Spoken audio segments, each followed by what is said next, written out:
5월 17일 하나님의 말씀을 함께 묵상하겠습니다.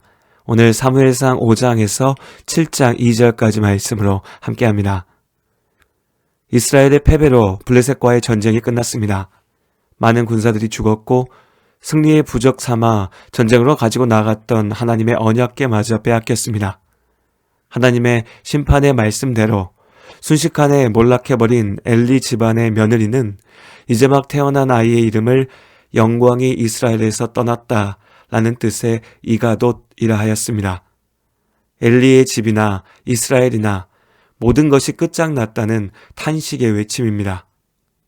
그러나 이스라엘은 패하였을지라도 하나님께서는 이기십니다. 하나님께서 블레셋을 통해 이스라엘의 죄악을 치셨습니다.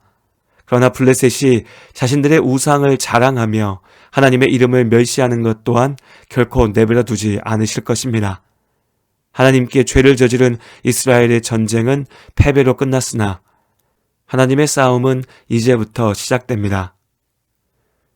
전쟁에서 승리한 블레셋 군사들이 승리의 함성을 외치며 자신들의 땅으로 돌아왔습니다. 전쟁에서 빼앗은 전리품들이 함께 옮겨졌죠. 그중 최고의 전리품은 하나님의 언약궤였습니다. 이스라엘 사람들이 언약궤를 들고 나왔을 때에는 하나님의 능력으로 자신들이 패할 것이라 두려워했던 블레셋이었습니다. 그러나 이제 전쟁에서 이기고 나니 두려울 것이 없습니다. 승자와 패자로 나누어지긴 했으나 블레셋이나 이스라엘이나 하나님 앞에 무죄한 것은 마찬가지였습니다. 승리의 영광에 취한 블레셋 사람들은 자신들의 신이 이스라엘의 하나님보다 강하다 믿었습니다. 빼앗은 언약궤를 자신들의 신들 앞에 전리품으로 바쳤죠. 그러나 하나님께서는 나무와 돌로 만든 헛된 우상들을 무너뜨리시고 오직 하나님만이 참된 하나님이심을 보이셨습니다. 블레셋 사람들이 하나님의 언약궤를 아스돗에 있는 다곤의 신전 안에 두었습니다. 아스돗은 블레셋의 주요 도시 중 한 곳이었고 다곤은 물고기 형상으로 만들어진 블레셋의 신이었죠. 그런데 이튿날 신전에 가보니 다곤 신상이 언약궤 앞에 엎드려져 있었습니다. 마치 언약궤 앞에 절하는 것과 같은 모양이었죠. 신상이 우연히 쓰러진 것이라 생각했던 블레셋 사람들은 다곤 신상을 다시 원래 자리에 세워놓았습니다. 그러나 다시 하루가 지난 후 신전에 가보니 이번에는 머리와 두 손목이 잘린 채 몸뚱이만 남은 다곤 신상이 언약궤 아래에 엎드려져 있었습니다. 그리고 이때부터 아스돗에 전염병이 돌기 시작합니다. 하나님께서 독한 종기의 재앙으로 이 땅을 치신 것입니다. 아스돗 사람들은 여호와의 언약궤를 자신들의 도시에서 치워야 한다 아우성이었죠. 블레셋 지도자들의 회의 끝에 언약궤가 다른 블레셋 도시인 가드로 옮겨졌습니다. 그러자 이번에는 가드에서 더 큰 재앙이 벌어졌습니다. 가드 사람들 역시 서둘러 언약궤를 또 다른 도시 에그론으로 보냈죠. 에그론 사람들은 언약궤가 자신들의 땅으로 들어온 순간부터 왜 우리를 죽이려 하느냐며 두려움에 떨었습니다. 아니나 다를까 에그론에도 큰 환란이 닥쳤습니다. 에그론 사람들은 언약궤를 다시 이스라엘로 돌려보내야 한다 주장하였죠. 그렇게 하나님의 언약궤가 블레셋 땅에 머문 지도 7달이 지났습니다. 승리의 기쁨은 사라졌고 이스라엘의 하나님께 대한 두려움만 가득했습니다. 어떻게든 언약궤를 자신들의 땅에서 지워버리고 싶었습니다. 그러나 승리의 상징이었던 언약궤를 다시 돌려보낸다는 것은 곧 블레셋이 이스라엘의 하나님께 패배했다는 선언과도 같았습니다. 진퇴양난에 빠진 블레셋 지도자들이 자신들의 제사장들과 점쟁이들을 불러 모아놓고 대책을 내놓으라 책은하였습니다. 블레셋 복술가들, 곧 무당들은 오래전 이집트 파라오가 이스라엘을 가나안으로 보내라는 하나님의 명령에 맞서다가 패망하였던 일을 떠올립니다. 이제 블레셋이 그와 같은 잘못을 반복하지 않기 위해서는 속건제를 드리고 언약궤를 다시 이스라엘로 돌려보내야 한다고 말하였죠. 하나님을 이길 수 없음을 인정한 것입니다. 그러면서도 교묘한 술수를 더하였습니다. 이대로 언약궤를 자신들이 직접 이스라엘까지 옮겨다 주면 블레셋의 패배를 온 천하에 선포하는 것과 마찬가지였습니다. 자존심이 허락하지 않았죠. 그러니 새끼를 낳은 지 얼마 지나지 않은 암소 2마리에 언약궤를 실은 수레를 끌게 하여서 풀어주기로 합니다. 하나님이 참으로 살아계신 하나님이시라면 이 소들이 언약궤를 이스라엘 땅으로 가져갈 것이고, 만일 소들이 블레셋 땅을 벗어나지 않는다면 지금까지 일어났던 모든 일들이 그저 우연히 일어난 사건이라는 증거라고 주장하는 것입니다. 말하자면 하나님을 시험하는 것이었죠. 목동이 모는 것도 아니고 수레를 묶은 채 내버려둔 소가 목적지를 제대로 찾아갈 리가 없습니다. 그것도 모자라서 마치 인지를 잡아두듯이 송아지들을 집에 가두고 이제 막 그 새끼들을 낳았던 소들, 한 번도 수레를 끌어본 적이 없던 암소 2마리에게 언약궤가 담긴 수레를 끌도록 하였습니다. 그대로 풀어준다면 어미소들은 당연히 송아지를 찾아서 움직일 것이니까요. 더구나 이 당시 블레셋은 가나안 서부 해안의 평야지대에, 이스라엘은 동부의 산악지대에 자리 잡고 있었습니다. 어미소들이 송아지의 울음소리를 뒤로하고 제 발로 평지에서 저 높은 산을 향해 올라가야지만이 이스라엘 땅에 닿을 수 있었던 것입니다. 결국 블레셋 사람들은 언약궤를 돌려주려 한 것이 아니라 하나님은 없다라는 증거를 만들어내려고 한 것입니다. 그러나 하나님께서는 블레셋 사람들의 이 계략을 이용하여 하나님의 살아계심을 드러내는 기회로 삼으셨습니다. 블레셋 지도자들과 무리들이 지켜보는 가운데 언약궤를 실은 수레가 움직입니다. 수레를 끌던 2마리의 소는 이스라엘 땅 벳세메스를 향해 곧장 나아갑니다. 벳세메스의 경계선, 곧 블레셋과 이스라엘의 경계에 이르기까지 블레셋 사람들이 수레를 뒤따랐습니다. 우연이길 바랐을 것입니다.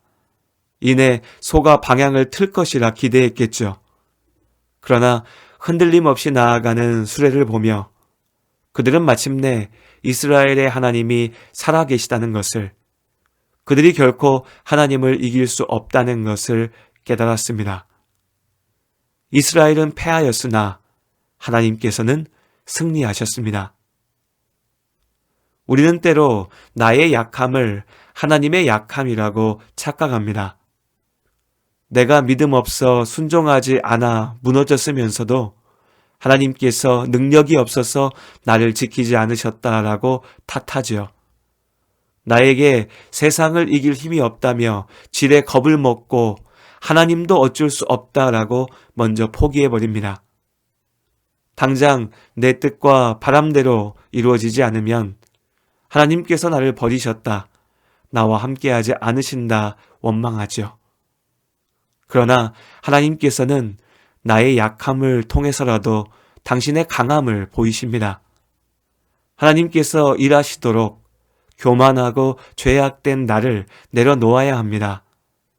믿음으로 순종하며 하나님의 도우심에 의지해야 합니다. 잊지 마십시오. 나는 약하나 하나님은 강하십니다. 약한 나로 강하네, 가난한 날 구하게, 눈먼 날 볼 수 있게 주 내게 행하셨네.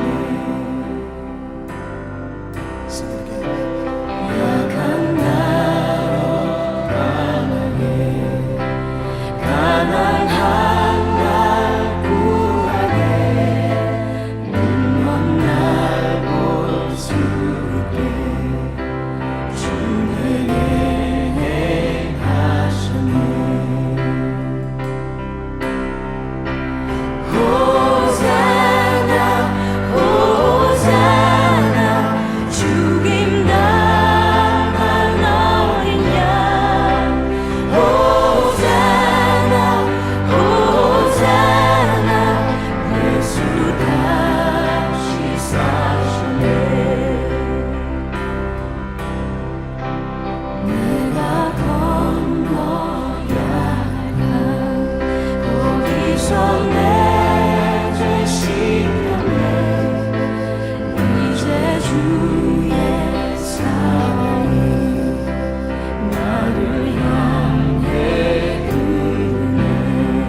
호산나 호산나 호산나 죽임 당한 어린 양 호산나 호산나 예수 다시 살 호산나 호산나 호산나 죽임 당한 어린 양 호산나 호산나 예수 다시 사시네 호산나 호산나 죽임 당한 어린 양 호산나 호산나 예수 다시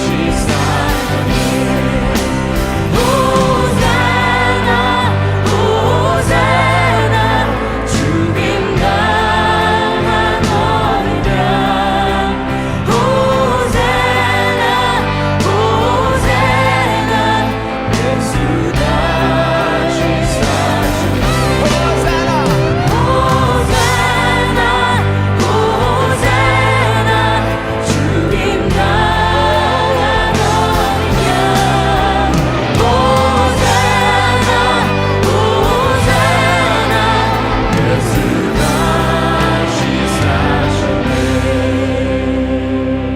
할렐루야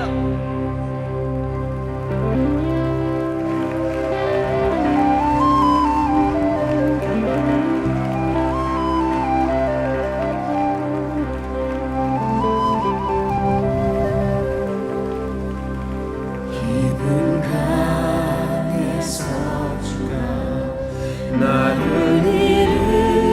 일으키셨도다 구원의 노래 부르리 예수 자유 주셨네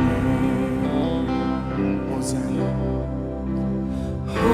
호산나 호산나 죽임 당한 어린 양 호산나 호산나 예수 다시 사시네 호산나 호산나 죽임 당한 어린 양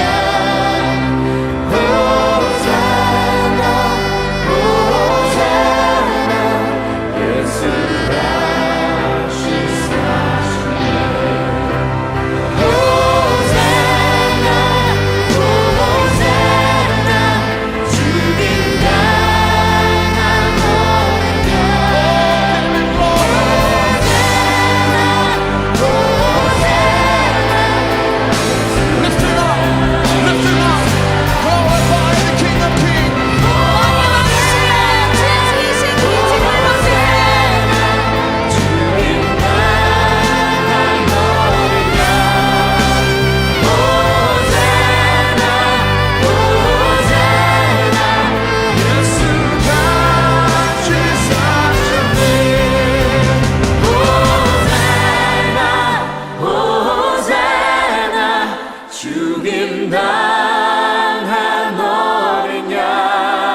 죽임